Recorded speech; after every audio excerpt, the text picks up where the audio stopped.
Hi hello ಎಲ್ಲರಿಗೂ ನಮಸ್ಕಾರ. Welcome back to our YouTube channel. So ಇವತ್ತಿನ ಈ ತರಗತಿ ತುಂಬ ವಿಶೇಷ ಅಂತಲೇ ಹೇಳ್ಬೋದು. ಯಾಕೆಂದರೆ ನೀವೆಲ್ಲರೂ ಕಮೆಂಟ್ ಮೂಲಕ ತಿಳಿಸಿದ್ರಿ KPSC ಕಡ್ಡಾಯ ಕನ್ನಡ ಪ್ರಶ್ನೆ ಪತ್ರಿಕೆ ಒಂದು ಸಾರಿ ನಮ್ಮ ಜೊತೆ ಸಾಲ್ವ್ ಮಾಡಿ ಮೇಡಮ್, ಯಾವ ರೀತಿ ಪ್ರಶ್ನೆ ಪತ್ರಿಕೆ ಇರುತ್ತೆ ಅನ್ನೋದು ನಮಗೂ ಒಂದು ಐಡಿಯಾ ಸಿಕ್ಕಂಗೆ ಆಗುತ್ತೆ ಅಂಥೇಳಿ. ಸೊ ನಿಮ್ಮೆಲ್ಲರ ಕಮೆಂಟ್ಗಳಿಗೆ ಆಭಾರಿ ಆಗ್ತಾ ಇವತ್ತಿನ ಈ ತರಗತಿಯಲ್ಲಿ KPSC ಅವರು ನಡೆಸುವಂತಹ ಕಡ್ಡಾಯ ಕನ್ನಡ ಪ್ರಶ್ನೆ ಪತ್ರಿಕೆಯನ್ನು ಇವತ್ತಿನ ಈ ತರಗತಿಯಲ್ಲಿ ಸಾಲ್ವ್ ಮಾಡ್ತಾ ಹೋಗೋಣ. ಸೊ ವಿಡಿಯೋನ ಸ್ಕಿಪ್ ಮಾಡದೆ ಕೊನೆವರೆಗೂ ನೋಡ್ತಾ ಹೋಗಿ. ಹಾಗೆ KE ಅವರು ನಡೆಸುವಂತಹ ಕ್ವಶನ್ ಪೇಪರ್ ಅಂದರೆ KE ಅವರು ನಡೆಸುವಂತಹ ಕಡ್ಡಾಯ ಕನ್ನಡ ಪ್ರಶ್ನೆ ಪತ್ರಿಕೆಯನ್ನು ನಾನು ಆಲ್ರೆಡಿ ನನ್ನ ಚಾನಲ್ನಲ್ಲಿ ಅಪ್ಲೋಡ್ ಮಾಡಿದ್ದೀನಿ. ಸೊ ಆ ವಿಡಿಯೋ ಯಾರೆಲ್ಲ ನೋಡಿಲ್ಲ, ಈ ವಿಡಿಯೋ ಕೆಳಗೆ ಬರುವಂತಹ ಡಿಸ್ಕ್ರಿಪ್ಷನ್ ಬಾಕ್ಸ್ನಲ್ಲಿ ಆ ವಿಡಿಯೋ ಲಿಂಕನ್ನು ಕೊಟ್ಟಿರ್ತೀನಿ. ಸೊ ಒಂದು ಸಾರಿ ಹೋಗಿ ಚೆಕ್ಔಟ್ ಮಾಡಿ ಫ್ರೆಂಡ್ಸ್. ಇವತ್ತಿನ ಈ ತರಗತಿಯನ್ನು ಸ್ಟಾರ್ಟ್ ಮಾಡೋಣ.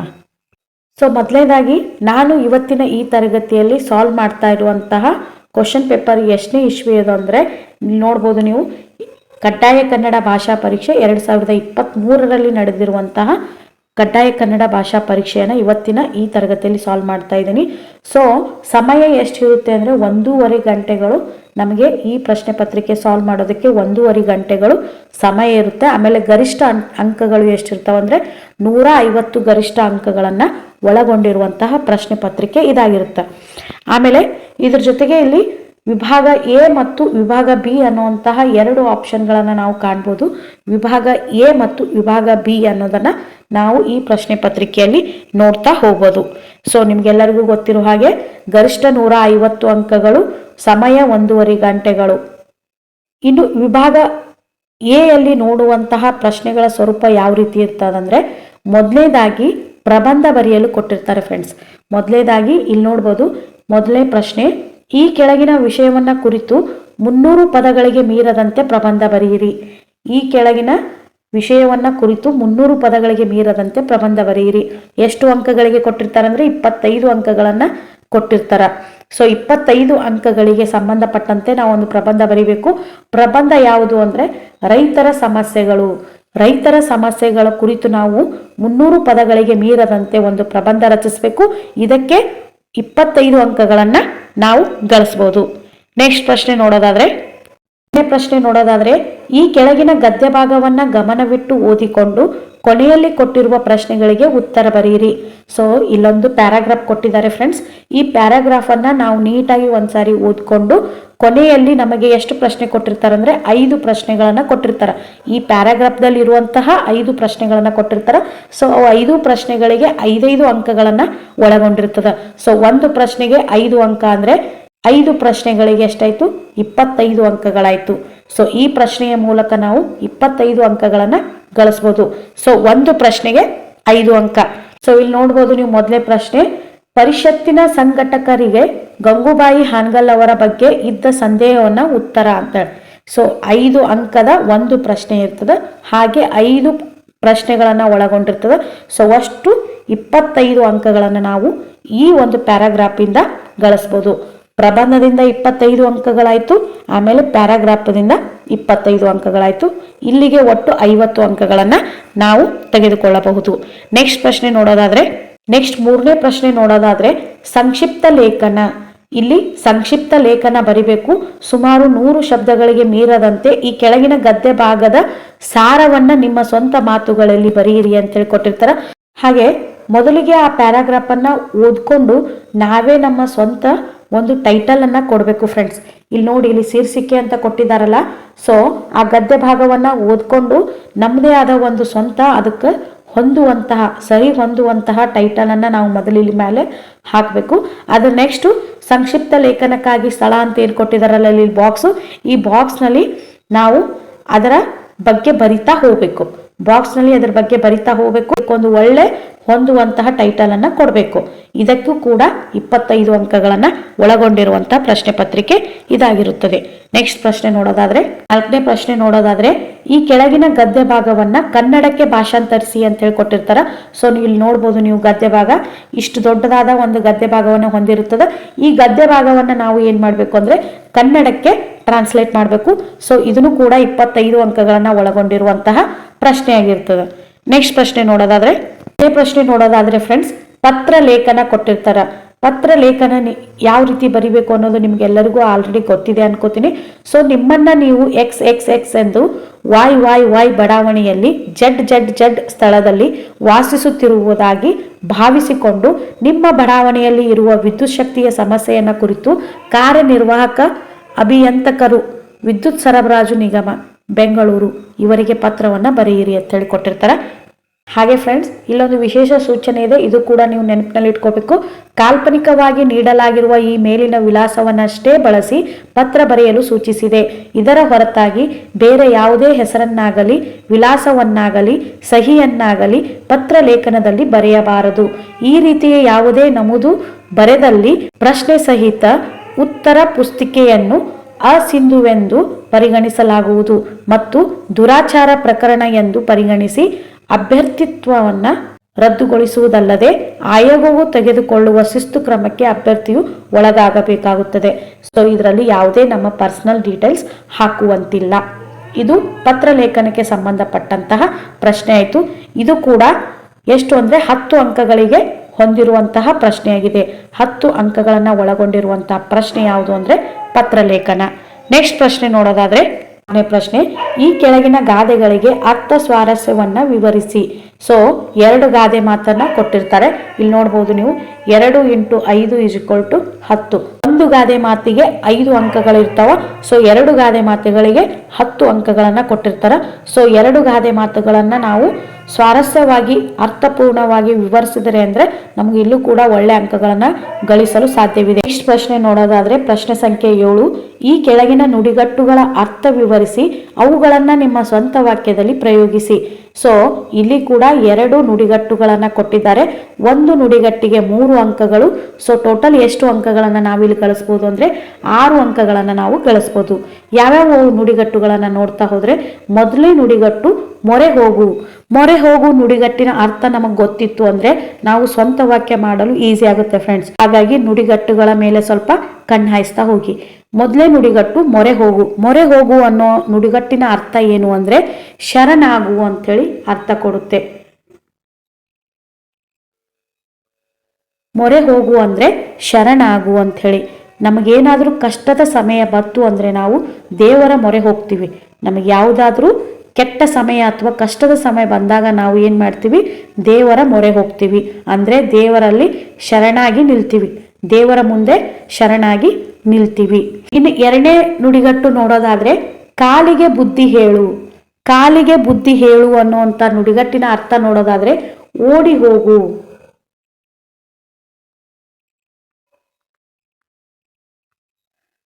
ಕಾಲಿಗೆ ಬುದ್ಧಿ ಹೇಳು ಅಂದ್ರೆ ಓಡಿ ಹೋಗು.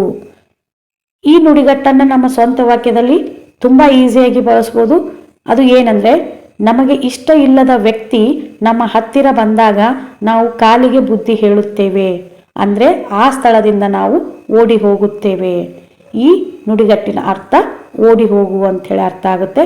ಹಾಗಾಗಿ ಇದು ಒಂದು ಕೂಡ ಆಗುತ್ತೆ. ಇನ್ನೊಂದು ನೋಡ್ತಾ ಹೋದರೆ, ನಾವು ನಿಂತ ಸ್ಥಳದಲ್ಲಿ ಸಡನ್ನಾಗಿ ಏನಾದರೂ ಹಾವು ಪ್ರತ್ಯಕ್ಷವಾದರೆ ನಾವು ಕಾಲಿಗೆ ಬುದ್ಧಿ ಹೇಳುತ್ತೇವೆ. ಸೊ ಆ ಸ್ಥಳದಿಂದ ನಾವು ಓಡಿ ಹೋಗುತ್ತೇವೆ. ಹೀಗೆ ಹಲವಾರು ನಮ್ಮ ಸ್ವಂತ ವಾಕ್ಯದಲ್ಲಿ ನಾವು ಬರಿಬೋದು. ಆದರೆ ಆ ನುಡಿಗಟ್ಟಿನ ಅರ್ಥ ನಮಗೆ ಗೊತ್ತಿರಬೇಕು. ಹಾಗಾಗಿ ನುಡಿಗಟ್ಟುಗಳ ಮೇಲೆ ಕಣ್ಣಾಯಿಸ್ತಾ ಹೋಗಿ ಫ್ರೆಂಡ್ಸ್.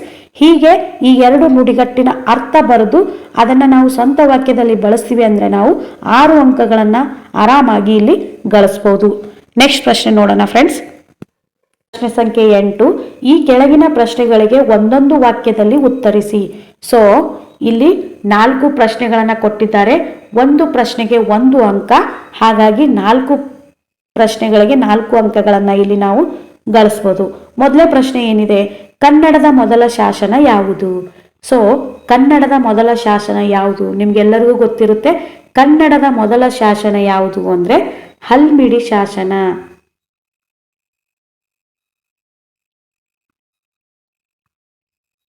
ಕನ್ನಡದ ಮೊದಲ ಶಾಸನ ಯಾವುದು? ಹಲ್ಮಿಡಿ ಶಾಸನ.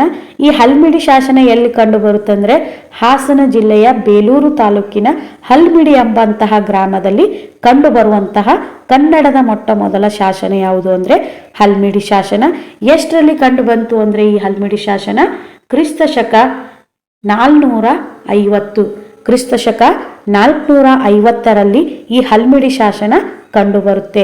ಈ ಹಲ್ಮಿಡಿ ಶಾಸನ ಯಾರ ಬಗ್ಗೆ ಹೇಳುತ್ತೆ ಅಂದರೆ ಕಾಕುಸ್ಥ ವರ್ಮನ ಬಗ್ಗೆ ಹೇಳುವಂತಹ ಶಾಸನ ಯಾವುದು ಅಂದರೆ ಹಲ್ಮಿಡಿ ಶಾಸನ. ನೆಕ್ಸ್ಟ್ 2ನೇ ಪ್ರಶ್ನೆ, ಹರಿಹರನು ಬರೆದ ಕಾವ್ಯದ ಹೆಸರೇನು?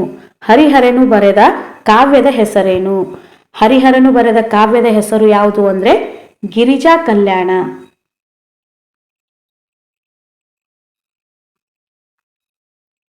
ಹರಿಹರನು ಬರೆದ ಕಾವ್ಯದ ಹೆಸರೇನು ಅಂದರೆ ಗಿರಿಜಾ ಕಲ್ಯಾಣ. ಸೊ ಹರಿಹರನಿಗೆ ಇದ್ದ ಬಿರುದು ಯಾವುದು ಅಂದರೆ ರಗಳೆ ಕವಿ ಅಂತ ಹೇಳಿ ಕರಿತೀವಿ. ರಗಳೆ ಕವಿ ಯಾರು ಅಂತಂದ್ರೆ ಹರಿಹರ. ಈ ಹರಿಹರನು ಬರೆದ ಕಾವ್ಯದ ಹೆಸರು ಯಾವುದು ಅಂದರೆ ಗಿರಿಜಾ ಕಲ್ಯಾಣ. ನೆಕ್ಸ್ಟ್ ಪ್ರಶ್ನೆ, 3ನೇ ಪ್ರಶ್ನೆ, ಅಕ್ಕ ಮಹಾದೇವಿಯ ಅಂಕಿತ ಏನು? ಅಕ್ಕ ಮಹಾದೇವಿಯ ಅಂಕಿತ ಏನು? ಸೊ ಅಕ್ಕ ಮಹಾದೇವಿಯ ಅಂಕಿತ ನಾಮ ಯಾವುದು ಅಂದರೆ ಚನ್ನಮಲ್ಲಿಕಾರ್ಜುನ.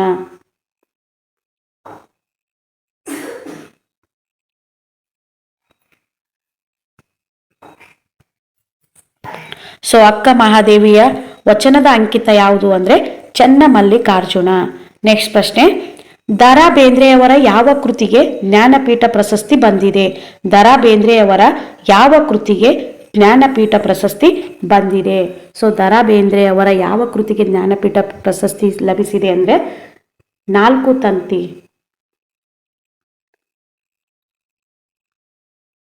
ದ.ರಾ ಬೇಂದ್ರೆಯವರ ಯಾವ ಕೃತಿಗೆ ಜ್ಞಾನಪೀಠ ಪ್ರಶಸ್ತಿ ಬಂದಿದೆ ಅಂದರೆ 4 ತಂತಿ ಅನ್ನುವಂತಹ ಕೃತಿಗೆ ದ.ರಾ ಬೇಂದ್ರೆಯವರಿಗೆ ಜ್ಞಾನಪೀಠ ಪ್ರಶಸ್ತಿ ಲಭಿಸಿದೆ.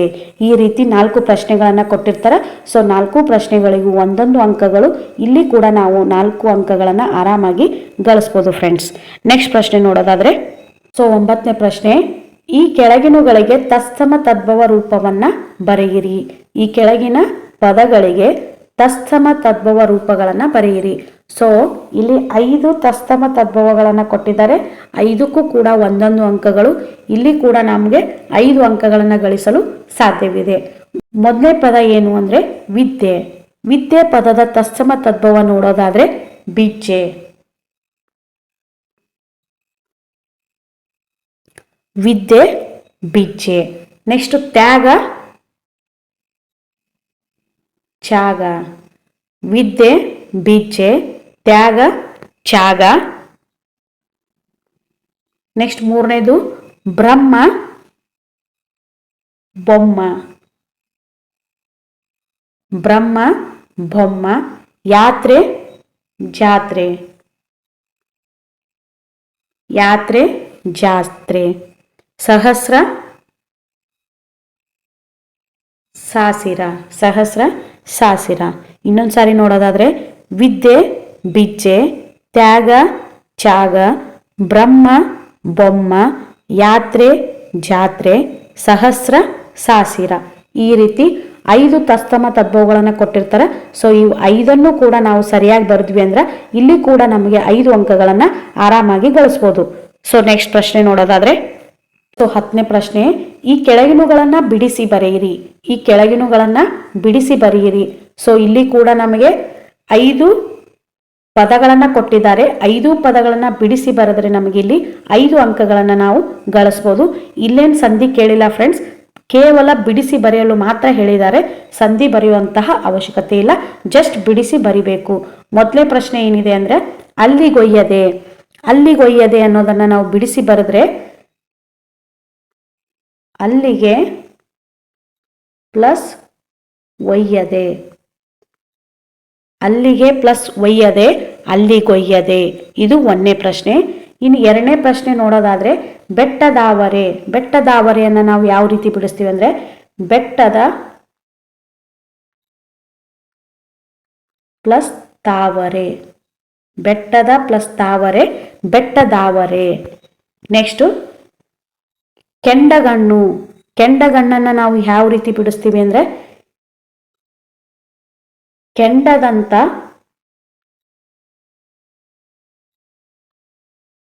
ಪ್ಲಸ್ ಕಣ್ಣು. ಕೆಂಡದಂತ ಪ್ಲಸ್ ಕಣ್ಣು, ಕೆಂಡಗಣ್ಣು. ನೆಕ್ಸ್ಟ್ ಪ್ರಶ್ನೆ ನೋಡೋದಾದ್ರೆ ಶಿವಾವಾಸ. ಇದನ್ನ ನಾವು ಯಾವ ರೀತಿ ಬಿಡಿಸ್ತೀವಿ ಅಂದರೆ ಶಿವನ ಪ್ಲಸ್ ಆವಾಸ. ಶಿವನ ಪ್ಲಸ್ ಆವಾಸ ಶಿವಾವಾಸ. ನೆಕ್ಸ್ಟ್ ಪ್ರಶ್ನೆ ನೋಡೋದಾದ್ರೆ ಮುಂಬಾಗಿಲು. ಮುಂಬಾಗಿಲನ್ನು ನಾವು ಹೆಂಗೆ ಬಿಡಿಸ್ತೀವಿ ಅಂದರೆ ಬಾಗಿಲಿನ ಪ್ಲಸ್ ಮುಂದೆ. ಬಾಗಿಲಿನ ಪ್ಲಸ್ ಮುಂದೆ ಮುಂಬಾಗಿಲು. ಬಾಗಿಲಿನ ಪ್ಲಸ್ ಮುಂದೆ ಮುಂಬಾಗಿಲು.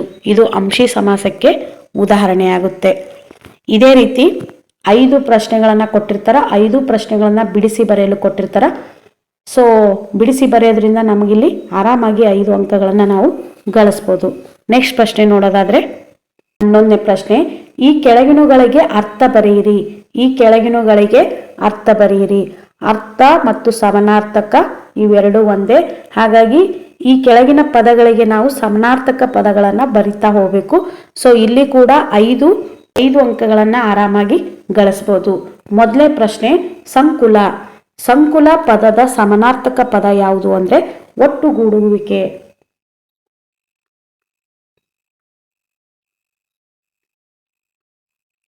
ಸಂಕುಲ ಅಂದ್ರೆ ಒಟ್ಟುಗೂಡುವಿಕೆಗೆ ನಾವು ಸಂಕುಲ ಅಂತ ಹೇಳಿ ಕರಿತೀವಿ. ರವ. ಈ ರವ ಅನ್ನುವಂಥ ಪದದ ಸಮಾನಾರ್ಥಕ ಪದಗಳು ನೋಡೋದಾದ್ರೆ ಧ್ವನಿ. ರವ ಅಂದ್ರೆ ಧ್ವನಿ ಅಥವಾ ಶಬ್ದ ಅಂಥೇಳಿ ನೋಡ್ಬೋದು. ರವ ಪದದ ಸಮಾನಾರ್ಥಕ ಪದಗಳು ನೋಡೋದಾದ್ರೆ ಧ್ವನಿ ಮತ್ತು ಶಬ್ದ.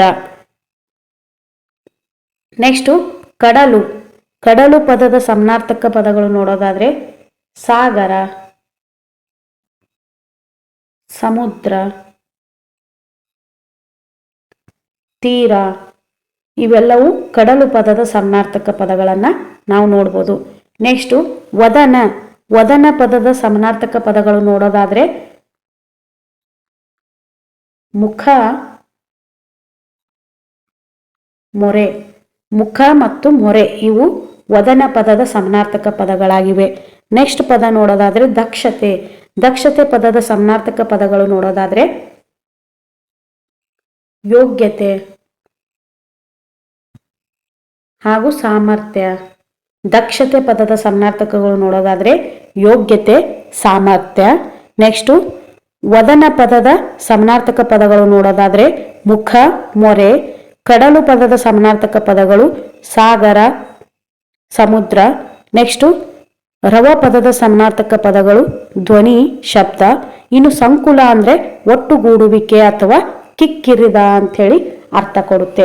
ಸೊ ಈ ರೀತಿ 5 ಅಂಕಗಳಿಗೆ ಒಳಗೊಂಡಿರುವಂತಹ ಸಮಾನಾರ್ಥಕ ಪದಗಳನ್ನು ಕೊಟ್ಟಿರ್ತಾರೆ. ಸೊ ಒಂದೊಂದು ಪ್ರಶ್ನೆಗೆ ಒಂದೊಂದು ಅಂಕಗಳನ್ನು ಒಳಗೊಂಡಿರುತ್ತದೆ. ಇನ್ನು ನೆಕ್ಸ್ಟ್ ಪ್ರಶ್ನೆ ನೋಡೋದಾದ್ರೆ 12ನೇ ಪ್ರಶ್ನೆ ಫ್ರೆಂಡ್ಸ್, ಈ ಕೆಳಗಿನವುಗಳಿಗೆ ವಿರುದ್ಧಾರ್ಥಕ ಪದ ಬರೆಯಿರಿ. ಈ ಕೆಳಗಿನವುಗಳಿಗೆ ವಿರುದ್ಧಾರ್ಥಕ ಪದಗಳನ್ನು ಬರೆಯಿರಿ. ಇಲ್ಲಿ ಕೂಡ 5 ವಿರುದ್ಧಾರ್ಥಕ ಪದಗಳನ್ನು ಕೊಟ್ಟಿರ್ತಾರೆ. ಒಂದೊಂದು ಪದಕ್ಕೆ ಒಂದೊಂದು ಅಂಕಗಳು ಇರ್ತವೆ. ಹಾಗಾಗಿ ಇಲ್ಲಿ ಕೂಡ 5 ಅಂಕಗಳನ್ನು ನಾವು ಆರಾಮಾಗಿ ಪಡ್ಕೋಬಹುದು. ಮೊದಲನೇ ಪದ ಏನಿದೆ ಇಲ್ಲಿ ಉನ್ನತಿ. ಸೊ ಉನ್ನತಿ ಪದದ ವಿರುದ್ಧಾರ್ಥಕ ಪದ ನೋಡೋದಾದ್ರೆ ಅವನತಿ. ಉನ್ನತಿ ಪದದ ವಿರುದ್ಧಾರ್ಥಕ ಪದ ಅವನತಿ. ನೆಕ್ಸ್ಟು ಪುರಾತನ. ಪುರಾತನ ಪದದ ವಿರುದ್ಧಾರ್ಥಕ ಪದ ನವೀನ. ಪುರಾತನ, ನವೀನ. ನೆಕ್ಸ್ಟು ಉತ್ಸಾಹ. ಉತ್ಸಾಹ ಪದದ ವಿರುದ್ಧಾರ್ಥಕ ಪದ ನಿರುತ್ಸಾಹ. ಉತ್ಸಾಹ, ನಿರುತ್ಸಾಹ. ನೆಕ್ಸ್ಟು ವೀರ ಪದದ ವಿರುದ್ಧಾರ್ಥಕ ಪದ ವೀರ ಹೇಡಿ. ವೀರ ಹೇಡಿ. ನೆಕ್ಸ್ಟು 5ನೇದು ಪ್ರಕ್ಷುಬ್ಧ. ಪ್ರಕ್ಷುಬ್ಧ ಪದದ ವಿರುದ್ಧಾರ್ಥಕ ಪದ ಅಪ್ರಕ್ಷುಬ್ಧ.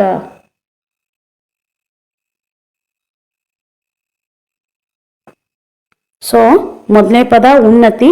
ಉನ್ನತಿ, ಅವನತಿ, ಪುರಾತನ, ನವೀನ, ಉತ್ಸಾಹ, ನಿರುತ್ಸಾಹ, ವೀರ, ಹೇಡಿ, ಪ್ರಕ್ಷುಬ್ಧ, ಅಪ್ರಕ್ಷುಬ್ಧ. ಈ ರೀತಿ 5 ಪದಗಳನ್ನು ವಿರುದ್ಧಾರ್ಥಕ ಪದಗಳಾಗಿ ಬರೆಯಿರಿ ಅಂತ ಹೇಳಿ ಕೊಟ್ಟಿರ್ತಾರೆ. ಸೊ ಇಲ್ಲಿ ಕೂಡ 5 ಅಂಕಗಳನ್ನು ನಾವು ನಮಗೆ ಗೊತ್ತಿತ್ತು ಅಂದರೆ ಆರಾಮಾಗಿ 5 ಅಂಕಗಳನ್ನು ನಾವಿಲ್ಲಿ ಗಳಿಸಬಹುದಾಗಿದೆ ಫ್ರೆಂಡ್ಸ್. ಸೊ ನೋಡಿದ್ರಲ್ಲ ಫ್ರೆಂಡ್ಸ್, ಯಾವ ರೀತಿ KPSC ಅವರು ನಡೆಸುವಂತಹ ಕಡ್ಡಾಯ ಕನ್ನಡ ಪ್ರಶ್ನೆ ಪತ್ರಿಕೆ ಇರುತ್ತೆ ಅನ್ನೋದು. ಸೊ ಇದರಿಂದ ನಿಮಗೊಂದು ಐಡಿಯಾ ಬಂದಿರುತ್ತೆ. ಮೊದಲನೇ ಪ್ರಶ್ನೆ ನೀವೇ ನೋಡಿದ್ರಿ, ಪ್ರಬಂಧ ಇತ್ತು, ಆಮೇಲೆ ಗಾದೆ ಮಾತು ಇತ್ತು, ಆಮೇಲೆ ಕನ್ನಡಕ್ಕೆ ಭಾಷಾಂತರಿಸಿ ಅಂತಿತ್ತು, ಆಮೇಲೆ ಒಂದು ಪ್ಯಾರಾಗ್ರಾಫ್ ಕೊಟ್ಟು ಅದನ್ನು ನಿಮ್ಮ ಸ್ವಂತ ವಾಕ್ಯದಲ್ಲಿ ಬಳಸಿ ಅದಕ್ಕೊಂದು ಶೀರ್ಷಿಕೆ ಕೊಟ್ಟು ಅದ್ರ ಬಗ್ಗೆ ಬರಿತಾ ಹೋಗಿ ಅನ್ನೋದು ಇತ್ತು. ಆಮೇಲೆ ಲೆಟರ್ ರೈಟಿಂಗ್ ಇತ್ತು, ಸಮಾನಾರ್ಥಕ ಪದಗಳು ಇತ್ತು, ವಿರುದ್ಧಾರ್ಥಕ ಪದಗಳು ಇತ್ತು, ತತ್ಸಮ ತದ್ಭವ ಇತ್ತು, ನುಡಿಗಟ್ಟುಗಳಿತ್ತು. ಸೊ ಇವುಗಳನ್ನೆಲ್ಲ ಒಳಗೊಂಡಿರುವಂತಹ ಪ್ರಶ್ನೆ ಪತ್ರಿಕೆ ಇದಾಗಿತ್ತು. ಸೊ ಇದು KPSC ಅವರು ನಡೆಸುವಂತಹ ಕಡ್ಡಾಯ ಕನ್ನಡ ಪ್ರಶ್ನೆ ಪತ್ರಿಕೆಯಾಗಿತ್ತು. ಸೊ ಈ ಪ್ರಶ್ನೆ ಪತ್ರಿಕೆ ನಿಮಗೆ ಖಂಡಿತ ಯೂಸ್ಫುಲ್ ಆಗಿದೆ ಅಂತ ಹೇಳಿ ಭಾವಿಸ್ತಾ ಇದ್ದೀನಿ. ಇದಾಗಿತ್ತು ಇಂದಿನ ತರಗತಿ. ಈ ತರಗತಿ ನಿಮಗೆ ಇಷ್ಟವಾದರೆ ಪ್ಲೀಸ್ ಲೈಕ್ ಮಾಡಿ, ಶೇರ್ ಮಾಡಿ ಹಾಗೂ ತಪ್ಪದೆ ಸಬ್ಸ್ಕ್ರೈಬ್ ಮಾಡ್ಕೊಳ್ಳಿ ಫ್ರೆಂಡ್ಸ್. ಸೊ ನೀವು ಫ್ರೆಂಡ್ ಸರ್ಕಲ್ನಲ್ಲಿ ಯಾರೆಲ್ಲ PDO ಪರೀಕ್ಷೆಗೆ ತಯಾರಿ ನಡೆಸ್ತಾ ಇದ್ದಾರೋ ಸೊ ಅವ್ರಿಗೆಲ್ಲರಿಗೂ ಈ ವಿಡಿಯೋನ ಶೇರ್ ಮಾಡ್ತಾ ಹೋಗಿ. ಈ ತರಗತಿಯನ್ನ ವೀಕ್ಷಣೆ ಮಾಡಿದ ಎಲ್ಲರಿಗೂ ಥ್ಯಾಂಕ್ ಯು ಸೋ ಮಚ್.